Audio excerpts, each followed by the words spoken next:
The spotlight hit me like a slap, and for one frozen second I forgot how to breathe. My mother sat 3 rows back, her hands folded so tightly the knuckles had gone white, and I already knew what she was thinking because she had said it out loud 2 nights earlier. "You embarrass me, Eliana. Marrying a woman. What will everyone say?" The words still burned behind my ribs. Then the MC stepped forward, microphone gleaming, voice booming across the ballroom of the San Francisco Marriott. "Ladies and gentlemen, please welcome our young entrepreneur of the year, Eliana Thompson, and her co-founder and wife, Eliana Rivera." The applause crashed over me, but my mother didn't clap. She didn't move. Her face simply emptied, as if someone had pulled the plug on every emotion she had ever owned. I watched the recognition hit her in slow motion. Eliana. The same name. The same woman. 10 years collapsed in a single heartbeat.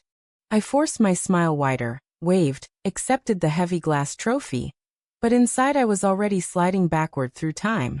College. Berkeley. The rainy afternoon I first saw Eliana in the library, hair damp, laughing at something on her laptop screen.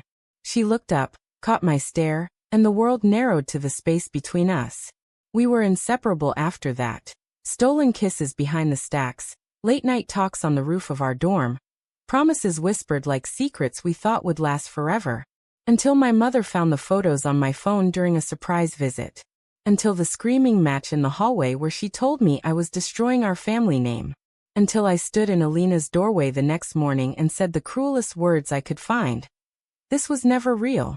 I was just confused. Don't contact me again. I watched her heart break right in front of me, and I walked away because obedience felt safer than love. The MC was still talking, listing our company's revenue numbers, but I couldn't hear him. My mother's eyes locked on Eliana, who stood beside me now in a tailored black suit, hand resting lightly on my lower back like it belonged there. 10 years of silence, 2 years of frantic rebuilding, and here we were, successful, married, exposed. The applause died down. I stepped to the podium, but the words I had prepared wouldn't come. Instead I heard my mother's voice from the past echoing louder than any microphone. "You embarrass me."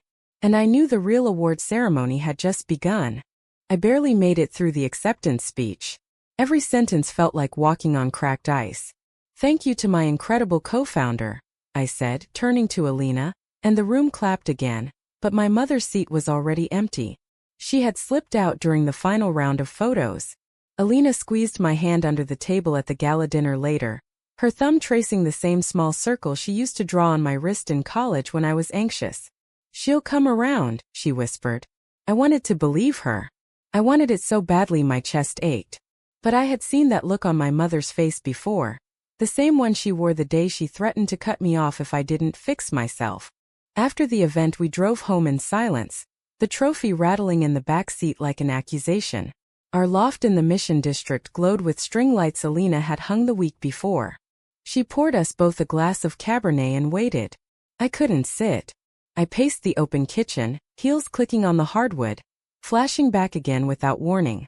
The night I had called Eliana after graduation, drunk on cheap wine and regret, only to hang up before she answered. The years I spent dating men who never felt right, building a marketing firm from my bedroom while pretending the hole in my chest was just ambition. Then the tech conference in Austin 2 years ago where I turned a corner and there she was, Eliana, now running her own data analytics startup, older, sharper, but the same eyes. We talked for 6 hours straight.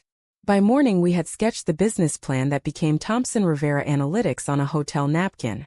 6 months later we were married at City Hall with 2 friends as witnesses. I never told my mother the co-founder's name. I thought if I kept the past buried, the present could stay clean. The doorbell rang at 11:30. My mother stood on the threshold in the same navy dress from the ceremony, mascara smudged. She didn't wait for an invitation. "How long?" she asked, voice shaking. "How long have you been lying to me, Eliana?" Eliana stepped beside me, calm as always. "Mrs. Thompson, maybe we should sit down." My mother looked at her like she was seeing a ghost. "You," she said. "You're the girl from college. The one I told her to stay away from." The hallway tilted. I had rehearsed this moment 1,000 times and still had no script. "Mom, I didn't lie. I just didn't tell you everything." She laughed, a bitter sound I had never heard from her before. "Everything? You let me believe you were finally normal. You let me come to your big night thinking I'd be proud. Instead, I find out the woman who almost ruined you is now your wife and your business partner." The words landed like stones in still water, sending ripples through every year I had tried to forget. We moved to the living room because standing felt too dangerous. My mother refused the wine Eliana offered. She perched on the edge of the gray sofa like she might bolt at any second.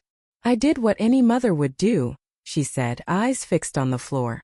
"You were 20. Confused. I saw the way that girl looked at you and I knew it would destroy your future. Successful women don't marry other women.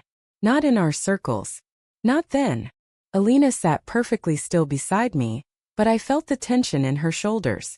I remembered the letter she had sent me 6 months after the breakup. Pages of quiet pain I never answered. "I wasn't confused, Mom," I said, voice cracking. "I was in love. And I let you shame me out of it because I was terrified of disappointing you." The confession hung between us, heavier than the award I had left on the counter. She stood suddenly, pacing the same path I had earlier. "You think this is easy for me? Watching you throw away everything I sacrificed for?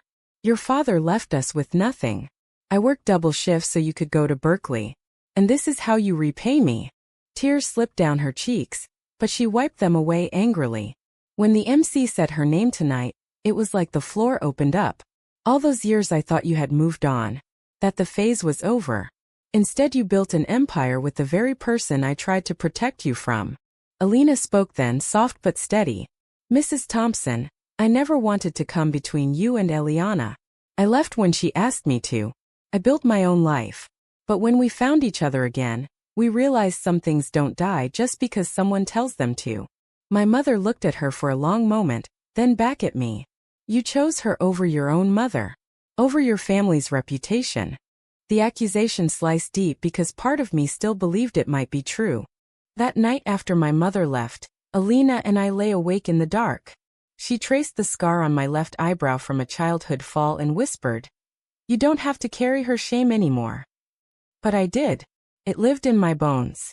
The next morning my phone exploded with messages.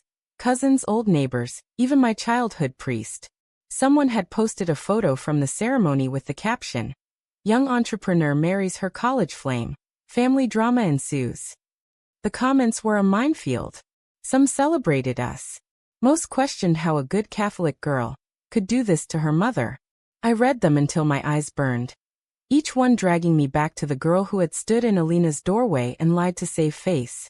The week after the award became a gauntlet of confrontations. My mother called every day at exactly 7 p.m., the same time she used to call when I was in college. Each conversation started polite and ended in tears. "The ladies at church asked if you're still involved with that woman," she said on Wednesday. "What am I supposed to tell them?" On Thursday she showed up at our office unannounced, clutching a rosary. Eliana was in an investor meeting, so it was just me and the receptionist who suddenly found urgent filing to do. "Come home for dinner Sunday," my mother demanded. "Alone. We need to talk like family." I almost said yes out of habit. Then I remembered Eliana's face the night my mother had called her, "The girl who almost ruined you." And I shook my head. "We come together or not at all." She left without another word. That same afternoon I found Eliana in the conference room staring at an old photo on her phone. The two of us at 20, arms around each other on the Berkeley pier. "I kept it," she said quietly. "Even after you told me never to contact you. I told myself one day you'd come back." Guilt crashed over me so hard I had to sit down. I had spent years convincing myself the breakup was mutual, that she had moved on quickly. The truth was I had shattered her, and then spent a decade pretending I hadn't. "I was cruel," I whispered. "I thought if I hurt you enough, the feelings would stop." She turned the phone face down. "They never did. Not for me. Not for you either, or we wouldn't be here." We canceled the rest of our meetings and drove to the park where we had taken our first official date after reconnecting. The same bench. The same sunset bleeding orange across the bay. This time I didn't let go of her hand when an older couple walked past and stared. Sunday dinner at my mother's house in the Sunset District was a battlefield dressed as pot roast. She had invited my Aunt Rosa and Uncle Miguel for support. They greeted Eliana with tight smiles and questions about her lifestyle choices. Halfway through the meal my mother set down her fork. I spoke to Father Ramirez. He says prayer can help with these inclinations. Alina's hand found mine under the table again, steadying me. With all due respect, she said, voice even, Eliana doesn't need fixing. She's exactly who she was always meant to be. My aunt gasped. My uncle looked at his plate. My mother's eyes filled with something that might have been grief. You took my daughter from me, she told Elena. Twice. I stood up so fast the chair scraped loud against the tile. No, Mom. You tried to take me from myself. And I let you. That's on me. But I'm done paying for it. The fight spilled into the front yard under the streetlights. Neighbors' curtains twitched. My mother's voice carried down the block. After everything I did for you, college braces, the car when you turned 16, this is how you speak to me? I was crying now, ugly, angry tears. I loved her, Mom. I still love her. And every time you call it a phase or a sin or an embarrassment, you're telling me my love is worthless. Elena stood a few steps behind me, silent backup. My aunt tried to intervene, but I was past listening. You want me to choose between you and her? I already did that once. I chose wrong.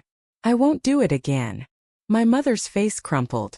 For the first time I saw not the formidable woman who had raised me alone, but someone terrified of losing the last piece of the life she had planned. She turned and walked back inside without another word. The door shut with a soft final click that somehow hurt worse than a slam. The next days blurred. Work suffered. Investors called asking if the family situation would affect our Q3 projections. Elena handled them with grace I couldn't summon. At night I lay awake replaying every cruel thing I had said to her in college, every time I had ignored her attempts to reach me. One memory cut deepest. The voicemail she left on my 23rd birthday, voice thick with tears. I hope you're happy, Eli. That's all I ever wanted for you. I had deleted it without replying. Now I played it for Elena in the dark. She listened without speaking, then pulled me close. We don't get to rewrite the past, she said. But we get to decide what the next chapter says. Her forgiveness felt like oxygen after years underwater. Social media turned vicious. A local blog ran a piece titled Bay Area Power Couple. Love or calculated comeback? Comments called me a liar, a user, a disgrace. One distant cousin posted a family photo from my baptism with the caption, "Pray for Eliana." I wanted to disappear. Instead I wrote a post of my own, raw, unfiltered. I told the truth about the breakup, the years of shame, the second chance we fought for. I posted the photo from the award night, my mother's shocked face blurred for privacy. Love isn't a phase, I wrote. It's the bravest thing I've ever chosen. The post went viral. Messages poured in from strangers who had lived the same story. Some from my own extended family who had stayed silent out of fear. The weight on my chest lightened by inches. My mother didn't call for 12 days. Then on a rainy Thursday she appeared at our office again, soaked, carrying a small cardboard box. Elena buzzed her up without asking me. I met her in the lobby, heart hammering. She didn't speak at first, just handed me the box. Inside were the letters I had written Elena in college, everyone I had asked my mother to mail and that she had hidden instead. I thought I was protecting you, she said, voice hoarse. I was wrong. Tears mixed with rain on her cheeks. Seeing you two on that stage, it was like watching the life I tried to kill come back stronger. It scared me. But losing you scares me more.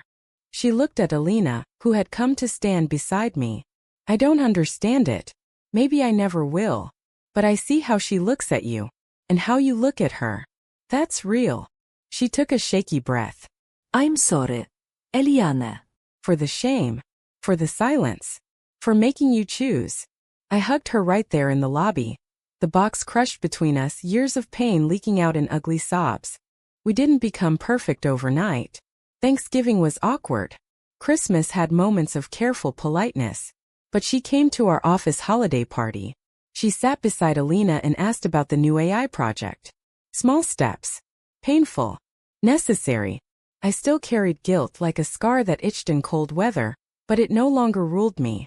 Elena and I expanded the company to 3 cities.